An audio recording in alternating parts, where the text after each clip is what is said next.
So I just want to explain to you about rulers and more specifically the artboard ruler origins. Now, in keeping with the old drawing board philosophy, Illustrator always had its ruler origins at the bottom left of every document, like the old parallel rulers, like I was saying, which sat at the bottom of the drawing board, and you move them upwards from there. And essentially, your set square would sit on that ruler to the left, and you slide it to the right across the board when measuring from left to right. So that philosophy was always that the measurements went from the bottom left of a document. However, in the digital world, people are very familiar with the ruler origins being top left. And while this has always been the case in Photoshop and InDesign and other programs, Illustrator remained with the old style. Now, this could get confusing when using position dialog boxes to specify where your items sat on an artboard, because moving something vertically down, for example, was numerically referenced as a minus number, given that 0 was already in the bottom left. So it was somewhat confusing, but thankfully in CS5, Illustrator now conforms to all the other Adobe programs and gives us the ruler origins in the top left. But we have two ways in which this can work.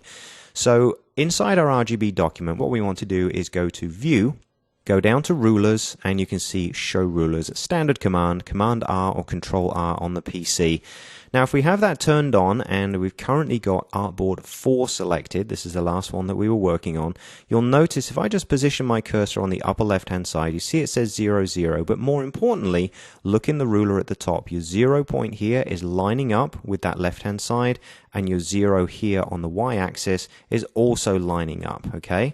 Well, here's the cool change. If we click on another artboard, you'll see that the 0 origins now shift to match that particular artboard. If you're a previous user of Illustrator like I am, and this is very, very cool and very, very nice to know that, when you measure something on a page, your measurements are specific to that particular artboard. You're not trying to calculate across the board. However, you might be creating multiple documents together and you do want a measurement that maybe starts in the upper left here and goes all the way across, okay? These might be multiple pieces which are going to be stitched together at the end, and that might be just the way you need to work.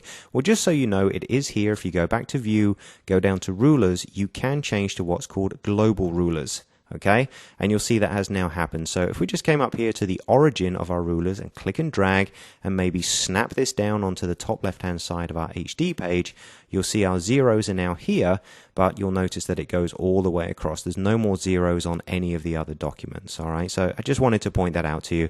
By standard, what we're really going to do is keep it set to artboard rulers. So do go ahead and change that, but know that that option is there for the future. Now we can press Command R, Control R on the PC to hide the rulers at this point, because it does give us a little bit more space to work with.